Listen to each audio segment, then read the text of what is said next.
Hello, and welcome back to Everything Happens for a Reason. So, for today, we have another solo episode. But what I wanted to speak about today is something a little bit more like fitness orientated, sort of my own journey and that side of things. And a lot of you will already know. So, obviously, I have done a lot of photo shoots that I've got absolutely shredded for, and I competed in November 2024.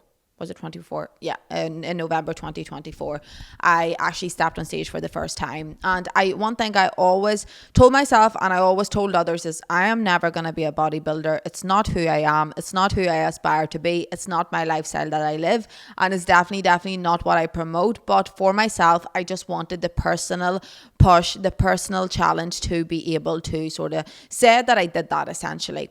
That's where the whole sort of like competition and stepping on stage essentially came from for myself personally. So going into 2024, I set myself new targets and like a new vision that I sort of had for myself.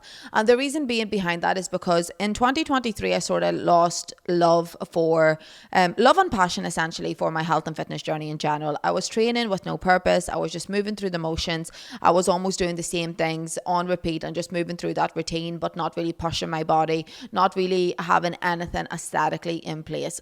So I decided to book my show going into November of 2024, which meant I had a whole year to sort of prepare myself for it and get into the right mindset of doing that. And I wanted to discuss the main things that prep actually taught me, because a lot of people think, being super lean is so amazing, so exciting, like you look great. And don't get me wrong, at the time I felt great, but I felt great in terms of doing my poses and in terms of stepping on stage. But see, when it came to my confidence, like on a day-to-day basis, it was low. Yes, I was lean. Yes, I was shredded, but I felt so skinny. I didn't feel like myself. Like in gym gear, amazing. I felt great. Do you know what I mean? You could see my definition. You could see my muscles. I was going in the gym, getting a pump and everything else. So it was all good from that perspective. But on a day-to-day basis, like going to beach clubs, for example, or anything in a situation where I had to wear a bikini, I was so self-conscious. I was so self-conscious when it came to that. And the reason being is because I literally felt too small. Like,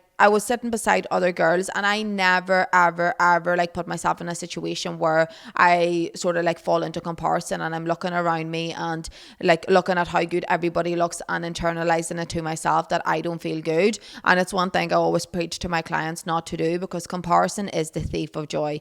Every single time you compare yourself to somebody, no matter whether that's your body, your career, their success, their relationship, whatever it is, every single time you compare yourself to that person, you put yourself down, because essentially that's what you want, right? In your head, you want to look like them, you want to be as happy as them, but firstly, you don't know what anybody is going through, so you don't actually know the ins and outs of where they're sitting at, but you almost like internalize it to yourself and you strip it back and you're like, well, I don't feel like that, I don't feel good, everybody around me looks so good and I feel like shit, and you end up putting yourself down. And I actually caught myself doing that, but I was also in a good enough headspace to be able to recognize, like, okay, I know why I'm doing this. It's because I just don't feel as confident as I would with a little bit of weight on, for example, and having a little bit more curves, because I prefer that on myself.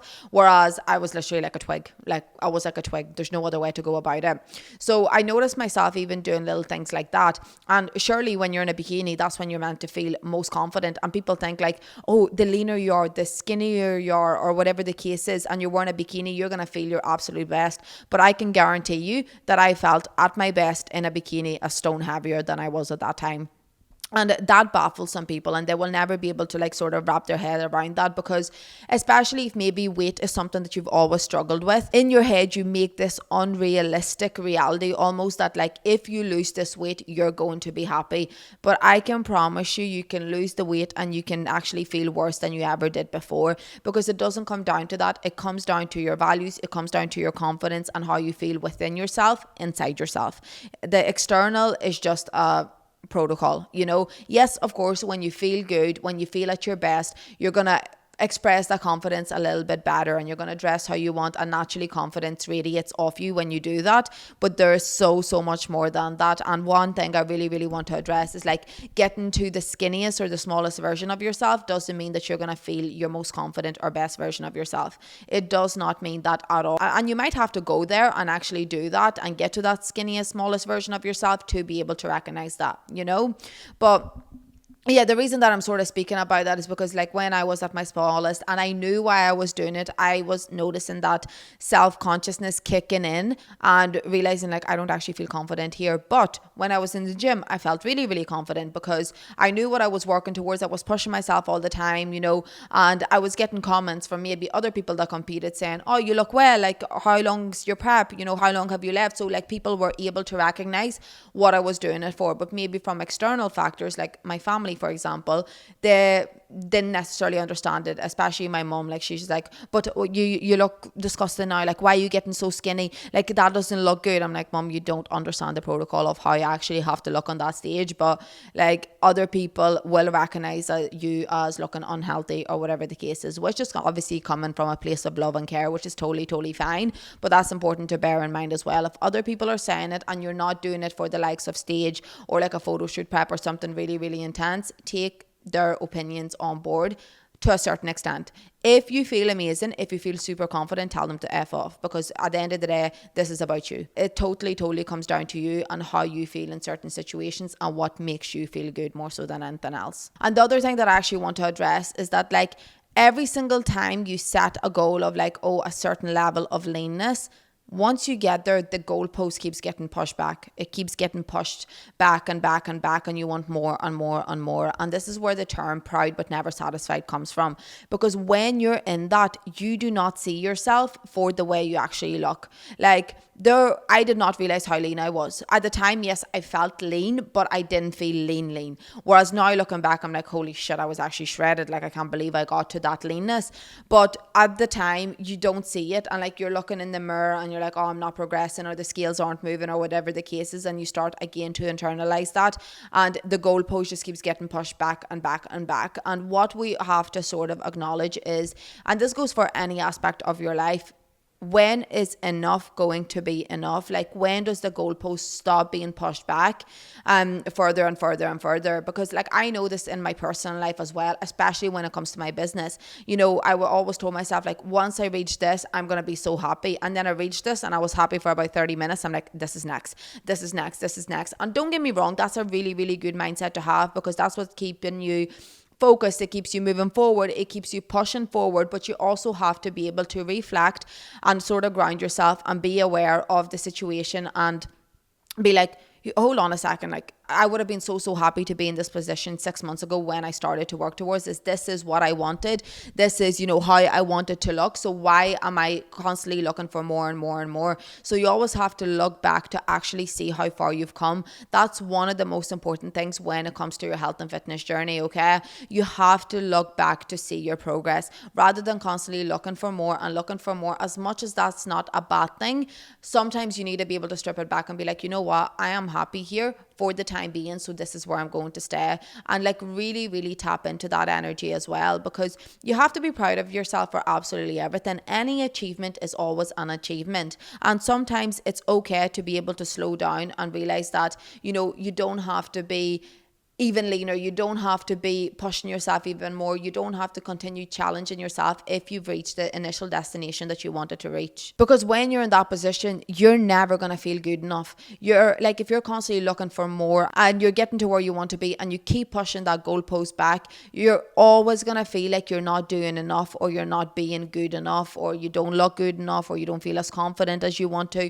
Like, you're always going to be looking for more in that situation for that particular reason, because you're constantly going to be pushing yourself past your limits. And yeah, like, the reason I can speak about that so confidently again is because I've been there. And like, I remember the night before stage, me and the girls went to Galway because they were coming to watch my show, which I'm so grateful for, to obviously have that support group. And I remember I left them in the apartment and I went to get my tan done, and it was like a 10-minute drive or whatever.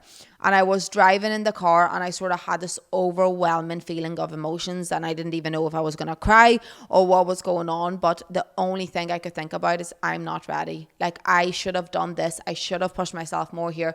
I should have started prep earlier. You know, there was every single thought going through my head, and I completely doubted myself that night before. Then I went and got my tan done, and that comparison kicked in again because I seen how all the other girls were looking, and whether they were in my category or not, I just started comparing myself to them. I'm like, I should be looking like this, you know, this is where I should be at, etc., etc., etc. And I just kept putting myself down from that perspective. And I got back to the apartment and I was actually able to have a glass of wine that night to dry me out, which was the fucking nicest glass of wine I've ever had. I'm pretty sure it was disgusting, and if I drank it now I'd be like, what is this? But after not being able to have anything like that for so long, it tasted unbelievable. And I remember I had that glass of wine and probably relaxed the nerves a little bit too, and literally put me to sleep straight away. And the next day I woke up, and as nervous as I was, I sort of had that mentality shift, and I was like, well, there's nothing I can do about it now. You know, the work has been done. I have done everything that I needed to do. I ticked off every single box. Like, I cannot be doing anymore. And you have to come to that acceptance. And I'm so glad that I did, because if I didn't, I probably would have been really disappointed in my placement. So I actually placed third in my category, which I'm so proud of myself because for somebody that said she'll never do a show and never be a bodybuilder, the fact that I actually placed, love that. And for me, it was all about the experience. I wanted to do the prep for the experience, to experience, you know, to be able to have that relatability to people and the struggles, that everything that came with it, with how busy I was and everything else. Like, during my prep, I actually had one of my best months in business, which is fucking mental to say. And anytime I tell anybody that, they're like, how was your brain even functioning? How was your brain even functioning? But this is the thing, is because I was so dialed in, because I couldn't do anything else. I couldn't freaking eat, so I was trying to distract myself more so than anything else. But like, it made me sort of reflect from that perspective. Like, doing that prep really like taught me a lot about myself, and that's what I wanted to do. And like I said, you know, I had one of the busiest months ever in my business. So now whenever clients or like anybody that comes to me that's self-employed and they're sort of running out of time, I can relate to them, and I can actually give them valuable advice of what I did in that situation, when I essentially had to do over an hour's cardio every morning, train for basically an hour and a half every single day, get 12 or 15,000 steps in, which was taking like 2-3 hours out of my day as well. Like, I was so limited for time, but I ticked off every box, and I still managed to like achieve personal goals in the meantime as well. So it definitely taught me a lot, which I'm so grateful for, you know. But I completely lost track of where I was going with that. But that was my essential reason for, you know, going into the prep initially, and it was for that relatability concept. So that mindset shift I had that morning of just being like, you know what, I've done everything I could have done. I'm proud of myself. Let the day just go and let's see what happens.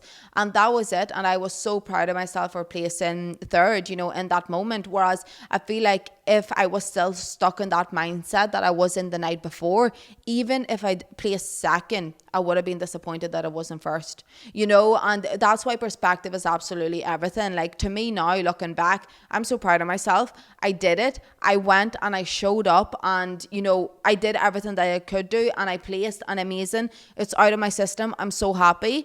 But if I didn't change that perspective, I probably would have been so disappointed, and I would have just went from one show into another show and just kept pushing and pushing and pushing, which is not who I am, and it's not what I wanted to do initially. So I wouldn't even be sticking true to my values. It would just be my ego that got essentially bruised, you know. So that's really important to remember, that perspective is absolutely everything. And the way you view yourself, the way you view your journey, and the way you're able to reflect, you know, on the last couple of months of hard work that you've done will really dictate whether you're going to be disappointed in yourself or whether you're going to be proud of yourself, you know, come the event, come the moment that you have been working towards. And another thing that I really learned from my preps, and this is even coming down to photo shoot preps and obviously the competition prep as well, is the perfectionism mindset. And the perfectionism mindset kills so many people's progress, it kills their confidence, and it just kills the way they approach everything, okay? And I have definitely fallen into that. That's why I've learned so much about it, and now I teach all my clients about the all or nothing mindset, the perfectionist mindset, and where it's actually coming from. So I always speak about how the all or nothing mentality actually stems from you falling into that trap of I need to do it perfectly or there's no point in doing it at all. But one thing I can promise you is there's always going to be point in doing it. Always, okay? You like, and I definitely experienced that throughout my preps, because I had to be like, I actually had to be perfect in these situations. I couldn't let myself slip up because I had such a big target to work towards. But in general, fat loss, you don't need to be doing this. It doesn't have to be all perfect. And when life gets in the way, you have the opportunity to slow down and step back and strip things back a little bit. Obviously at the time I felt like I didn't have that, and like my day-to-day routine was honestly robotic, absolutely robotic. I didn't see my friends. I didn't see anybody. Like, I was so stuck in my own rut, and it was because everything else outside of that seemed like an inconvenience. And that's not a healthy mindset to have. Your health and fitness journey should complement your lifestyle. It shouldn't complicate it, and it shouldn't take over either, okay? Like, my routine every day, I was waking up at 5. I was going to do my cardio. I was sitting down to work. Then I was going to the gym to do my workouts, meal prepping. Like, it was go, go, go, go. And if anybody asked me to do anything, I would say no. And it's really bad because I would say no with absolutely no guilt in me, because I viewed it as an inconvenience. And I could have made so many different connections throughout that time as well. And now looking back, that's my biggest regret, because I actually was out in Dubai at the time, and it was just before I was starting to move. And I honestly seen like 2 people the whole time in the 2 months that I was prepping over here, because I did the 2 months before that in Ireland. But yeah, like I just said no to absolutely everything, because I was so stuck in that mindset of like, no, that's going to make my life harder. That's going to mess up my routine. I need to be doing A, B, and C. I can't not do this, blah, blah, blah, and that's not good. It's not healthy. And I'm very, very much so aware of that now. And I understand why I fell into that trap. And it was because I was in that all or nothing mindset. And I was worried that if something was potentially going to throw me off of my routine a little bit, that everything was going to go out the window. Now, I'm very grateful that I know I'm not the type of person to let everything go out the window, but that was still the thoughts in the back of my head. And yeah, all that led to was me obsessing with tiny details, feeling guilty if I was like taking a rest day, for example, even though the rest days were needed. Like, that's what they were there for. But if I was, for example, not in my usual routine, like something came up and I had to train later on, would back my head. I'd be stressed all day. Like, it was just taking over my life. And your fitness journey shouldn't do that. As I said before, your health and fitness should complement your lifestyle, not complicate it. And if it is doing that, you need to strip it back. I actually had one of my clients recently that said she was feeling super overwhelmed because she couldn't tick off A, B, C, and D. And the issue wasn't her discipline, because she's one of the most disciplined girls that I know. The issue wasn't her discipline or her willingness to do it, because I know she wanted to achieve everything, but due to a change in her life circumstances, she simply couldn't.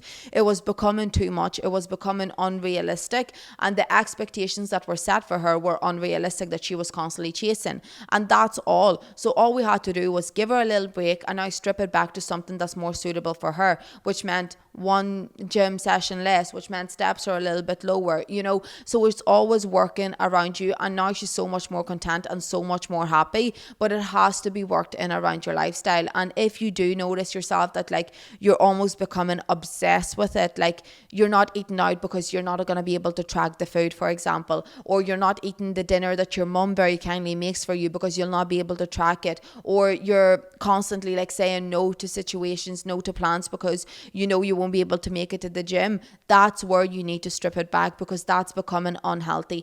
That's obsessive behavior, and you're getting really, really obsessed in an unhealthy way to your health and fitness journey, okay? Health and fitness is called health for a reason, and that means health all around, within your body and within your mindset as well. And in that moment when you're so hyper focused on it and you can't see anything outside the box because you're so hyper focused on that one thing, that's when it becomes unhealthy. And you actually need to take a step back, strip it back and slow it down, and remember how moving your body makes you feel, why eating healthy makes you feel better, because all that hyper focused mindset is going to do is keep you pushing until you hit that brick wall, and then you're not going to bounce back from it. You're going to hit the brick wall and go, fuck it, this is too hard, I can't keep up with this, so I'm going to stop altogether. And I'm very grateful that I didn't get into that. But I know coming out the back end of prep, like the impact that it had on me, because coming out the back end, I was constantly overthinking food. My relationship with food took a dip. I wasn't enjoying training anymore because it was the only thing I had focused on for so long. And that's always going to happen, you know. And yes, fitness has been a part of my lifestyle for a really, really long time. So I knew how to bounce back from it, but it still shouldn't consume you in that type of way. And never mind like chasing that leanness. It is so unhealthy when you're trying to get to that really, really low percentage of body fat as a female in particular. Okay. It is not healthy to be doing that. And what I mean by that is, for example, during my prep, I lost my cycle. Your cycle is the number one indicator of your health as a female. If your cycle's being thrown off, if your cycle's irregular, or if your cycle stops altogether, that is a red flag that you shouldn't ignore. And a lot of girls be like, oh, this is great. You know, I'm not getting all these symptoms from my periods, blah, blah, blah. No, do not ignore it. There's a reason being for it. And if the reason's you're pushing your body too much and you're under eating, get that under control, because your cycles are so much more important than you training 6 days a week and eating 12 to 1400 calories to see fat loss. Fat loss shouldn't require your body not knowing how to function anymore. When you lose your menstrual cycle, it's a red warning sign from your body that it does not feel safe to reproduce, to make babies, okay? And that's what the reproductive system is obviously for. And the reason that's happening is your body doesn't feel safe. It doesn't feel like you're going to be capable of going through a healthy pregnancy, so you don't even ovulate, and then you end up losing your cycle. And that is a massive, massive warning flag that your body is exhausted, your body doesn't feel in a good position, your body doesn't feel safe to be able to actually do its normal day-to-day functions that it should be doing. So that's definitely another thing, because like I said, I lost my cycle during prep, and I knew it was going to happen. I knew it was going to come, because for the amount that I was doing and how little I was eating at the time, and bear in mind my calories didn't even go that low. I finished my prep on 1500 calories, which is amazing, because I know girls that finish on 700 to 800 calories, you know. So I was still finishing on quite decent calories, and like, yes, it was still a big deficit, but I was still in a really, really good position, and I still lost my cycle because my body just felt overworked. Obviously the mental stress, the mindset that was coming with it, everything else, running on a day-to-day basis, the physical aspects, the physical demand on my body, that all just burnt my body out, you know. But I hope this has helped you, ladies. Like, for anybody that has sort of been chasing that, I want to get as lean as possible, I need to lose weight, I need to keep going, pushing and pushing and pushing. Please take my advice from somebody that's been there, that's walked the walk. I'm not just talking the talk with no experience. I've walked the walk. I've done all the mistakes. I've fallen into every single one of those mindsets to know what's actually good and what's not good, you know. But I will see you all next week, and thank you again for joining. And like I said, I hope this has helped. But besides that, ladies, I will see you all next Wednesday as always. Bye.